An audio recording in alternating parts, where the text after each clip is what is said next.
நான் கார்த்திக் பேசுகிறேன். இந்த வீடியோவில் நம்ம மீண்டும் ஒரு உதாரண ஜாதகத்தை பற்றி ஒரு விளக்கம் கொடுக்கலான்னு இருக்கிறேன். இது வந்து ஒரு ஆணோட ஜாதகம். அவர் பிறந்த தேதி, நேரம், பிறந்த ஊர் சத்தாரான்ற ஒரு ஊர், அது மகாராஷ்டிரா டிஸ்ட்ரிக்டில் இருக்குது. இவர் திருமணமாகி மனைவியோட ஏகப்பட்ட கருத்து வேறுபாடுகள், மனைவி வந்து இவங்களை டார்ச்சர் பண்ணுறாங்க. வந்து மனைவியால் கொடுமையை அனுபவிக்கும் ஜாதகர், இப்படியாவது தலைப்பை நம்ம கொடுக்கலாம். வந்து இது ஒரு ஆண் ஜாதகம். இந்த ஜாதகர் பிறந்தது பார்த்தீங்கன்னா வந்து மகர லக்னத்தில் பிறந்திருக்காங்க. லக்னம் 8 டிகிரியில் இருந்து இருக்குது. உத்திரம் 4ஆம் பாதத்தில் லக்னம் விழுந்திருக்குது. பிறந்த ராசின்னு பார்த்தா கன்னி ராசி, சித்திரை 2ஆம் பாதத்தில் பிறந்திருக்காங்க. நட்சத்திரம் வந்து சித்திரை 2ஆம் பாதம், மகர லக்னம், கன்னி ராசி, சித்திரை 2ஆம் பாதத்தில் சந்திரன் இருக்கார். இங்கே சந்திரன் வர்க்கோத்தமம் அடைஞ்சிருப்பார். இப்போ லக்னத்தில் எந்த கிரகமும் இல்லை. லக்னாதிபதி 11ஆம் வீட்டில் இருக்காரு, விருச்சிக ராசியில் இருக்காரு. இந்த முதல்ல இந்த மகர லக்னம் வந்து ஒரு பூமி லக்னம் சொல்லுவோம், சர லக்னம் சொல்லுவோம். மேஷம் கடகம் துலாம் மகரம் 4மே சர லக்னங்கள். அதில் வலிமை குறைந்த சர லக்னம் எதுன்னு பார்த்தா மகர லக்னமாக இருக்கும். இப்போ சர லக்னம்னா தொடர்ச்சியான பயணங்களை மேற்கொள்வது, தொடர்ந்து பலன்களை கொடுப்பது சரராசி, சர லக்னங்களோட நல்ல ஒரு விசேஷம்னு சொல்லலாம். அதே மாதிரி இது வந்து ஒரு பூமி ராசின்னு சொல்லுவோம். விட்டு கொடுப்பது, தியாகம் செய்வது, இது மாதிரி விஷயங்களாக இருக்கும். அதுவும் பணங்களை, பொருட்களை அதிக சம்பாதிப்பது. வந்து பூமி போல பொறுமையாக இருப்பாங்க, நிதானமாக இருப்பாங்க, அப்போ தியாகங்கள் செய்வாங்க. அதே மாதிரி சர லக்னமாக அதிகமான பயணங்கள் மேற்கொள்வது கண்டிப்பாக இப்போ வந்து இப்போ லக்னத்தை வந்து லக்னாதிபதி வந்து விருச்சிக ராசி இருக்கார். விருச்சிக ராசி வந்து ஒரு நீர் ராசி, ஸ்திர ராசி. இந்த லக்னத்துக்கு 11ஆம் வீடாக இருக்குது. 3, 6, 10, 11 வந்து உபஜயஸ்தானங்கள். அங்கே தீய கிரகங்களான சனி, ராகு, கேது, செவ்வாய், சூரியன் இருந்தால் கண்டிப்பாக வந்து நல்ல பலன்களை கொடுக்கும். இந்த இடத்துல சனி பகையாக இருக்கார். விருச்சிக ராசி வந்து ஒரு நீர் ராசி, அங்கே சனி பகை. நீர் ராசினாவே இங்கே இருக்கிற சனி அதிகமாக வந்து இந்த உணர்ச்சிகளுக்கும் உணர்வுகளுக்கும் பாசம், இந்த உணர்ச்சிகள் இது இம்பார்ட்டன்ஸ் கொடுப்பாங்க, எமோஷன்ஸ்க்கு இம்பார்ட்டன்ஸ் கொடுப்பாங்க, சென்டிமெண்ட்டுக்கு இம்பார்ட்டன்ஸ் கொடுப்பாங்க. இதை நோக்கி தான் அந்த பரிவு, பாசம் எல்லாமே அங்கே இருக்கும். அது ரொம்ப எமோஷன்ஸ் தான் அதிகமாக இம்பார்ட்டன்ஸ் கொடுப்பாங்க. ஸ்திர ராசியாக இருக்கிறது வந்து எந்த சனி எந்த நல்லது கொடுத்தாலும் சரி, தீயது கொடுத்தாலும் சரி, அந்த பலன் நீடித்து நிலைத்து இருக்கும். ஸ்திர ராசியிலங்க நீடித்து நிலைத்து இருக்கிற ராசி வந்து ஸ்திர ராசி. அதுவும் வந்து இங்கே விருச்சிகம், இது பகை வீடாக இருந்தாலும் 11ஆம் வீடாக இருக்குது. லக்னத்துக்கு 11ஆம் வீடாக வந்து விருச்சிகம் வருது. இது வந்து பாதகஸ்தானம் சொல்லுவாங்க. சர லக்னத்துக்கு 11ஆம் வீடு பாதகஸ்தானம். இது வந்து பாதகஸ்தானம்னா சில தீயகளும் நன்மைகளும் உண்டு, தீமைகளும் உண்டு. ஆனால் 11ஆம் பாவம் லாபஸ்தானம் நம்ம சொல்லுவோம். ஆசை, அபிலாசைகள், எண்ணங்கள், இது எல்லாமே வந்து 11ஆம் வீடு தான். வந்து மூத்த சகோதரர்கள், மூத்த சகோதரிகள், நம்ம லைஃப் என்னென்ன விஷயங்கள்லாம் நினைக்கிறோமோ அது நிறைவேறதெல்லாம் 11ஆம் வீடு தான். வந்து ஒன்றுக்கு மேற்பட்ட திருமணம், ஒன்றுக்கு மேற்பட்ட தொடர்புகளும் 11ஆம் வீடு தான். வந்து காமத்திரி கோணத்தில் 11ஆம் வீடும் வந்து கரெக்டாக இருக்கும். இங்கே சனி பகையாக இருந்தாலும் பாதகஸ்தானத்தில் இருந்தாலும் நன்மையை செய்ய கடமைப்பட்டுள்ளார். காரணம் 11ஆம் பாவத்தில் தீய கோள்கள் வலிமை பெறுகிறது. நல்ல பலன்களை செய்வதற்கு வாய்ப்புகள் அதிகமாக இருக்கும். வந்து அடுத்து இந்த சனி லக்னாதிபதி மட்டுமல்ல, தனாதிபதியும் சனி தான். தனம், குடும்பம், வாக்கு, நம்மளோட ஏர்ன் பண்ணுற மணி, நம்ம ஃபேமிலி, நம்மளோட ஸ்பீச், நம்மளோட பேச்சு, அந்த எப்படி திறமையாக நம்ம பேசுகிறோம், நம்ம குடும்பத்தை எப்படி நம்ம ஹேண்டில் பண்ணுறோம், குடும்ப சூழ்நிலை எப்படி இருக்குது, பொருளாதார முன்னேற்றம் எப்படி இருக்குது. 2ஆம் அதிபதி 11ஆம் வீட்டில் கனெக்ட் ஆனாவே வந்து அது வந்து மிகப்பெரிய லாபம்னு சொல்லலாம். 2, 11 பணத்தை குறிக்குது. 2ஆம் வீடு தனம், 11ஆம் வீடு லாபத்தை குறிக்குது. 2ஆம் அதிபதி 11ஆம் வீட்டில் லக்னாதிபதி மட்டும் இல்லை சனி, 2ஆம் அதிபதியும் சனி தான். வந்து கன்ஃபார்மாக இப்போ நடக்கிற சனி தசையில் வந்து நல்லா ஒரு ஏர்னிங்ஸ் வந்து ஸ்டார்ட் ஆகிடுச்சு. கொஞ்சம் கொஞ்சமாக டெவலப் ஆக ஸ்டார்ட் ஆகிட்டு. கடந்த குரு தசையோட சனி தசை நல்லாவே இருக்குது. வந்து அப்புறம் பார்த்தீங்கன்னா 3ஆம் பாவத்தில் ராகு இருக்காரு. சொன்ன மாதிரி இந்த 3, 6, 10, 11 தீய கோள்கள் இருந்தால் நல்லது. ராகுக்கு 3ஆம் இடம் ஒரு நல்ல ஒரு ஆக்டிவாக இருக்கிற இடம். வந்து ராகு வந்து இது வந்து 3ஆம் பாவகம் வந்து நம்முடைய இளைய சகோதரன், இளைய சகோதரி, தொடர்புகள், விடாமுயற்சி, தைரியம், வீரம், பராக்கிரமம், நம்மளோட கான்டாக்ட்ஸ், கம்யூனிகேஷன்ஸ், எப்படி நம்ம எந்த மாதிரி தொடர்புலாம் அமையுது.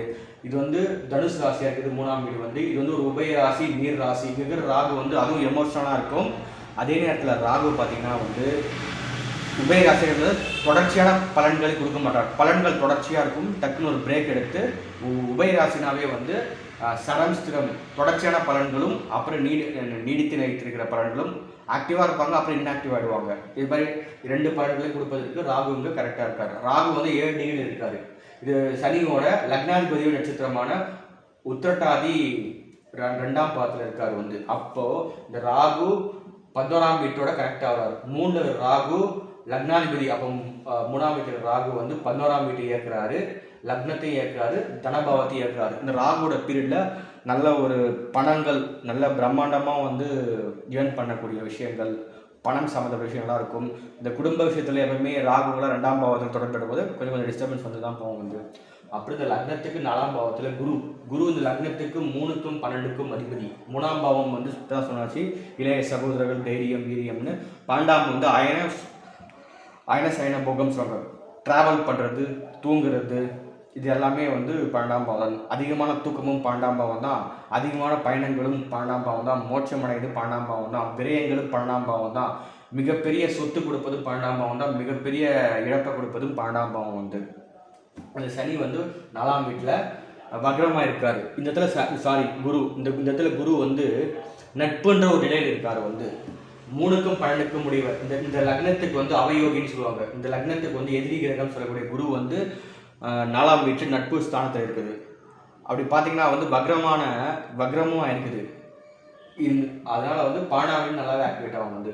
அப்புறம் 5ஆம் வீடு, 6ஆம் வீடு, 7ஆம் வீடு எந்த கிரகமும் இல்லை, 8 எந்த கிரகமும் இல்லை. 9ஆம் வீட்டில் வந்து செவ்வாய், சந்திரன், கேது. விஷயமே இங்கே தான் இருக்குது. செவ்வாய், சந்திரன், கேது.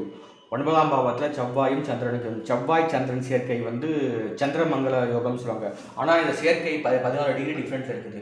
செவ்வாய் 15 டிகிரி இருக்காரு அஸ்த நட்சத்திரத்தில், சந்திரன் 29 டிகிரியில் சித்திர நட்சத்திரத்தில் இருக்காரு. 16 டிகிரி டிஃப்ரென்ஸ் இருக்கிறதால சந்திரமங்கல யோகம் வந்து ஓரளவு தான் வேலை செய்யுமே வந்து, பெருசாக வந்து இங்கே வேலை செய்யறதுக்கு வாய்ப்புகள் இல்லை. கேதுவும் வந்து 9ஆம் வீட்டில் இருக்காரு. இந்த 9ஆம் வீடு வந்து பூமி ராசின்னு சொல்லும், அதே உபய ராசி தான்.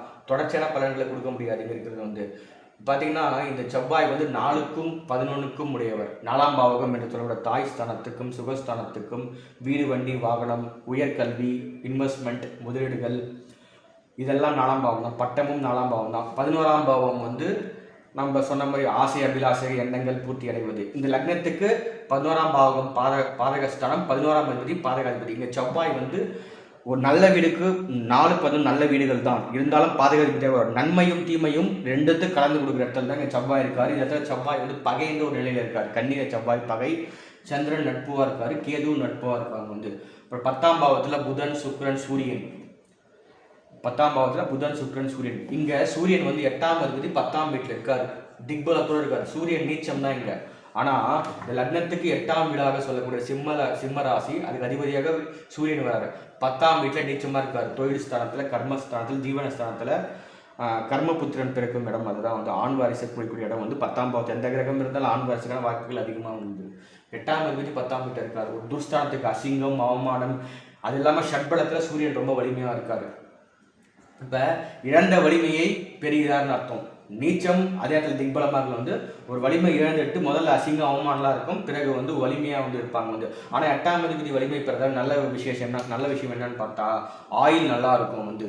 மற்ற ஆயில் நல்லா இருக்கும், உயிர் சொத்துக்கள் வரும், லாட்ரி டிக்கெட்டில், ஷேர் மார்க்கெட்டில் பணம் வருவதற்கான வாய்ப்புகள் உண்டு. அதே நேரத்தில் அசிங்கம், அவமானம், கண்டங்கள், விபத்துக்கள், மரணம், இது மாதிரி மரணத்துக்கு ஈக்குவலான அசிங்கம், அவமானம், உடல் உறுப்புகளை இழப்புதல், ஊரை விட்டு ஓடுதல், மிகப்பெரிய சொத்தை இழக்கிறது, இதெல்லாமே 8ஆம் பாவம் தான் வந்து. அதே இடத்துல மிகப்பெரிய சொத்தும் 8ஆம் பாவம் தான். நெகட்டிவ் விஷயமும் பாசிட்டிவ் விஷயமும் கலந்த இடமா இருக்குது.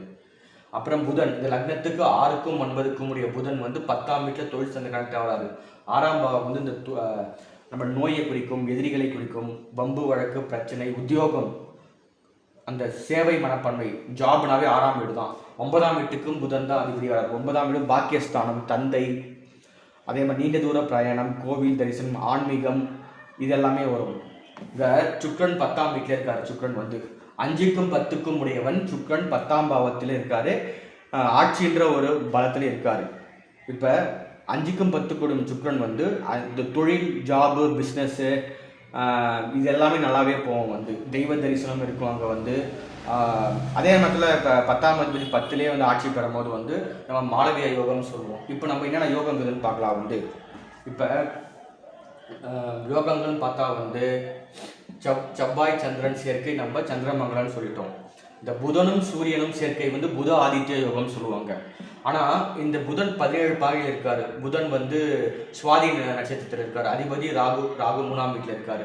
சூரியன் வந்து சித்திரை 4ஆம் பாதத்தில் இருக்காரு. அதிபதி செவ்வாய். இப்போ 13 டிகிரி விலகி இருக்கிறதுனால வந்து இந்த புதனும் சூரியன் சேர்ந்திருக்கக்கூடிய அந்த புதாதித்ய யோகம் ஓரளவு தான் வேலை செய்யுமே. அந்த திறமைகளையும் ரொம்ப இன்டெலிஜென்ட்டாக இருக்கிறது, ரொம்ப ஒரு டேலண்டாக இருக்குது, ஸ்கில்ஃபுல்லாக இருக்குது, வந்து ரொம்ப டீப்பாக யோசிக்கிறது, நல்லா ஒரு கணக்கு போடுறது, இன்டெலிஜென்ஸை குறிக்கிறது புதாதித்ய யோகம்.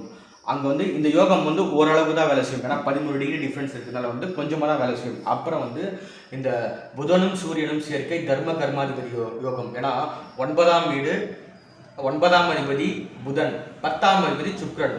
இந்த புதனும் சுக்கிரனும் ரொம்ப க்ளோஸ் கன்ஜெக்ஷன் இருக்காங்க.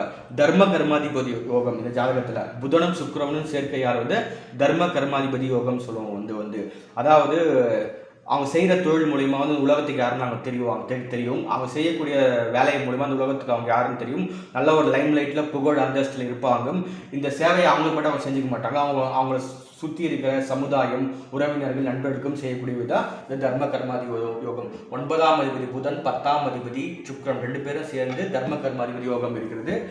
இந்த சூரியன் 8ஆம் அதிபதி சூரியன் 10ஆம் பாவத்தில் திக்பலமாகவும் இருக்காரு. அப்புறம் சுக்கிரன் வந்து 10ஆம் வீட்டில், அப்புறம் 10ஆம் பாவத்தில் கேந்திரத்தில் ஆட்சி பெற்றார்னா சுக்கிரன் வந்து அது பேர் மாளவியா யோகம்னு சொல்லுவோம். சுக்கிரனோட காரகத்துவங்கள் சுகபோகமான வாழ்க்கை, லக்ஸுரியஸான லைஃபு, பிரம்மாண்டமாக நம்ம பணத்தை அதிகம் செலவு பண்ணுறதுனால நிறைய ஏர்னிங்ஸ் பண்ணுறது, புகழ் அந்தஸ்து மரியாதை, அழகுபடுத்துறது, அதிகமான வந்து இந்த அழகு பற்றி நிறைய செலவு பண்ணுவாங்க. நல்ல ஒரு சமூகத்தை நல்ல பேர் கிடைக்கும். இந்த 10ஆம் வீட்டில் பார்த்தீங்கன்னா சூரியனால் வந்து திக்பலமாகுது. புதனும் சூரியனும் சேர்ந்து புதாதித்ய யோகம் உருவாகுது. புதனும் சுக்கிரனும் சேர்ந்து அந்த தர்ம கர்மாதிபதி யோகம் உண்டு. 10ஆம் வீட்டில் புதன் சுக்கிரன் ஆட்சி பெறதுனால மாளவி யோகமும் உண்டு. இது இல்லாமல் இந்த குரு வந்து இந்த புதனை வந்து இந்த சூரியனை வந்து நேருக்கு நேர் பார்க்குறாங்க. இது வந்து ஒரு சிவராஜ யோகம் நம்ம சொல்லலாம். சிவராஜ யோகம் வந்து அது அதிகாரம், பதவி, கௌரவம், அரசியல், அரசாங்கம், அப்புறம் சமுதாயத்தில் நல்ல பேர் கொடுக்குறது, இதெல்லாமே வந்து இந்த குருவும் சூரியனும் சேர்ந்தாலும் சிவராஜ யோகம். இல்லை 2 பேருக்கு சமசப்த பார்வையில் சேர்ந்தாலும் பார்வை இருந்தாலும் சிவராஜ யோகத்தில் போய் முடியுது வந்து. இப்போ முக்கியமாக நம்ம விஷயத்துக்கு வர வேண்டிய விஷயம் வந்து பார்த்திங்கன்னா வந்து இந்த அப்புறம் இந்த திருமண மனைவியால் இந்த ஜாதகருக்கு வந்து அசிங்க அவமானம், மனைவியால் துன்புறுத்தப்படுறாங்க. மனைவி வந்து இவங்களை திட்டுறாங்க, அசிங்கப்படுத்துறாங்க, மனைவி வந்து தேவையில்லாமல் அடிக்கிறாங்க, மனைவியால் மன வருத்தம் அதிகமாக உண்டு. ஜாதகர் டிவோர்ஸ்க்கு அப்ளை பண்ணிட்டாரு.